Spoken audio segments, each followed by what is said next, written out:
Today we're going to figure out if you should pay the extra money to get a 997 over a 996. Before I bought this Porsche 911, this early 996, I was looking at getting either a 987 Cayman S, a 996 C4S, of course the early 996 that I'm driving, and a 997. More than likely .1. But if you follow this channel, you know I ended up buying the cheapest Porsche 911 Carrera Coupe in the United States with under 100,000 miles and a clean title. So I've already done pros and cons videos on the 987 Cayman S, the early 996, and the 996 C4S. So the final one to do in this series is the 997.1. We're going to focus on the 997.1 since that was the one that more than likely I was going to buy. 997.2s are harder to find and a little bit more expensive. Weren't out of my price range, but it did stretch it. So without further delay, let's talk about the cons and then the pros of buying a 997.1 Porsche 911. Con number one, the internal IMS bearing. So most 997.1s will have an internal IMS bearing. The year 2005 models will more than likely have a serviceable bearing. However, that bearing is more prone to failure than the internal bearing. So for some people, for peace of mind, they would buy a 2005 997 and then just replace it with one of the retrofit kits, potentially one of the permanent solution oil-fed bearings that make it so that IMS bearing is no longer an issue. But for 2006 through 2008 model years, the bearing was an internal bearing. Now the internal bearing is much less prone to failure. In fact, the internal bearing inside of the 997.1 is about as good as the dual row bearing, even though it's a single row bearing. The load is much greater, so that internal bearing has about the same failure rate as the early 996 dual row bearings. So while it can be a concern, it's not that big of an issue in a 997.1.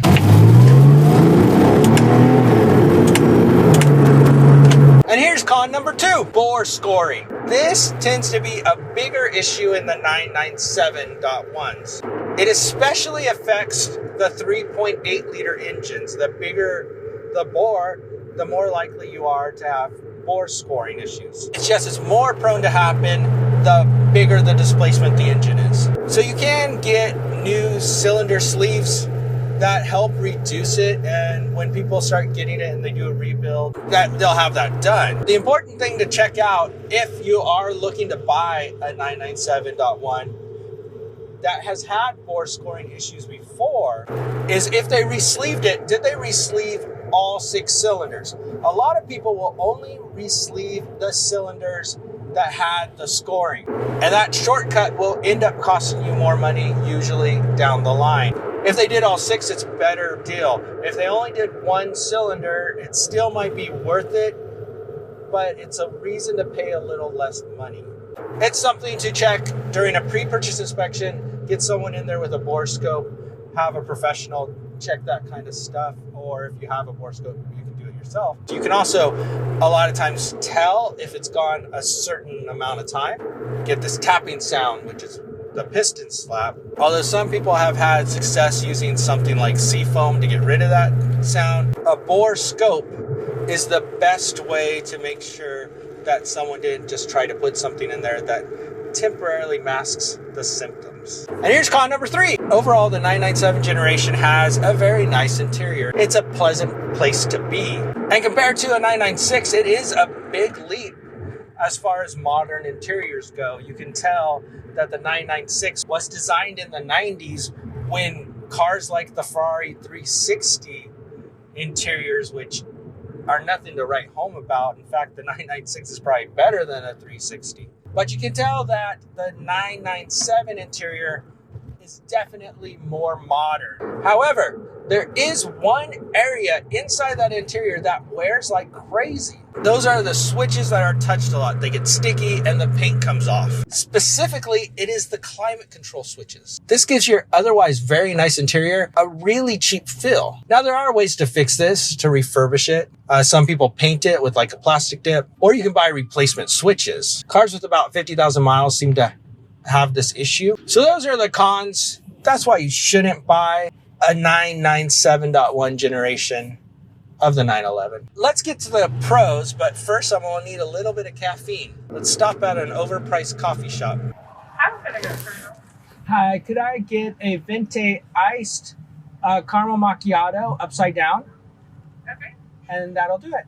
We'll see you after. Thank you. 5.5. There you go. Thank you very much. You too. Caffeine. So we have our caffeine. We can go on to pro number 1, the modern interior. As you can see, I'm holding my coffee. That's because an early 996 does not have a cup holder.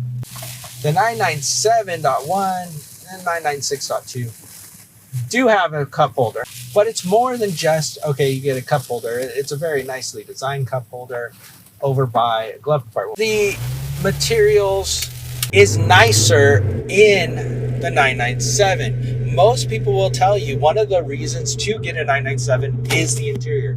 It's a much more pleasant place to be.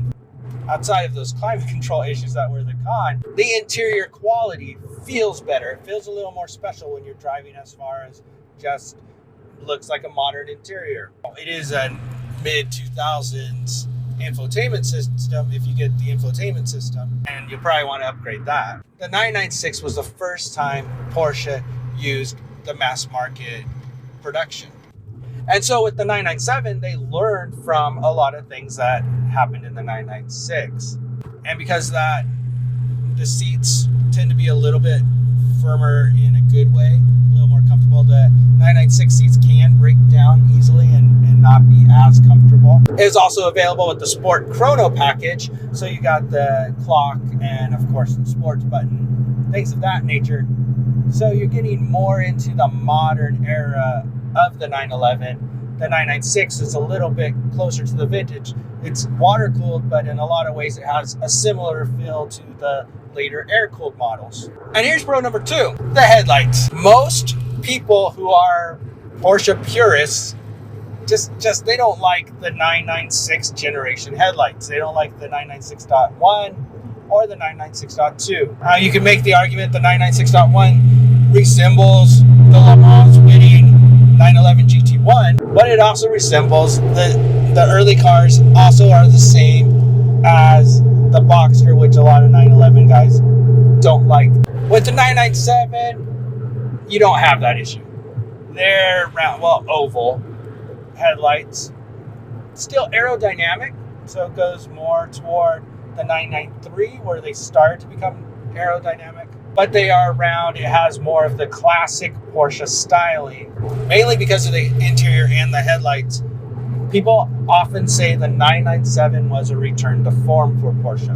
Obviously, I bought a 996 over a 997, but a lot of that is because the deal is so good, you can't pass up a deal like this. But for many, the 997 was a return to form for Porsche. And going along with the outside styling, you also get a wide body 911 with the 997. There's a little bit more flair to the wheel arches, things of that nature, where the 996 is more of a narrow body.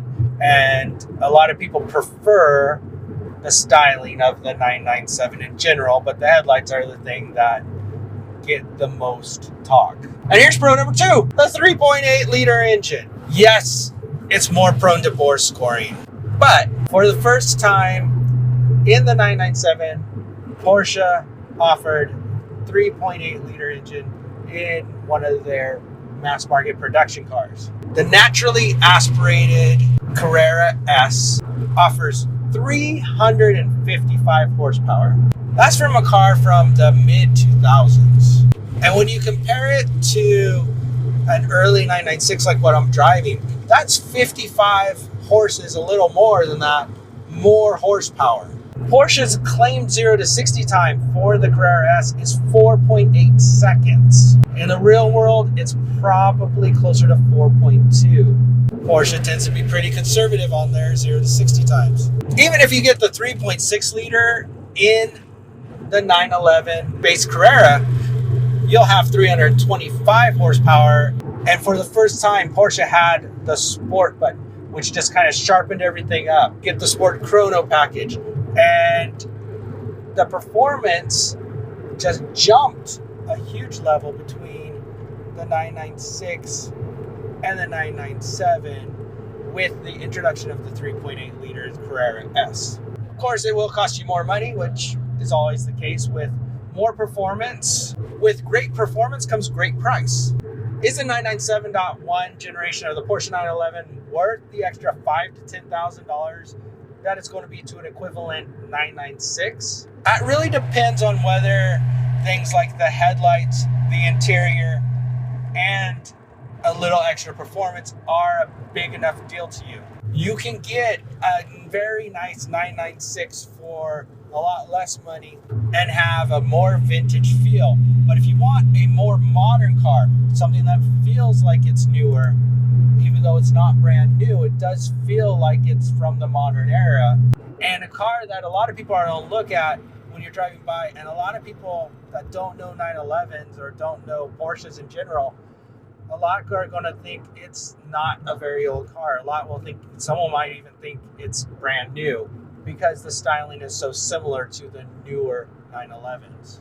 So for that, it is worth the premium, and that's why people pay it. Of course, the .2s are worth even more of a premium because they got rid of the IMS bearing, but the .1s are worth the premium, but it's not saying that getting a really good deal on a 996 isn't the way to go.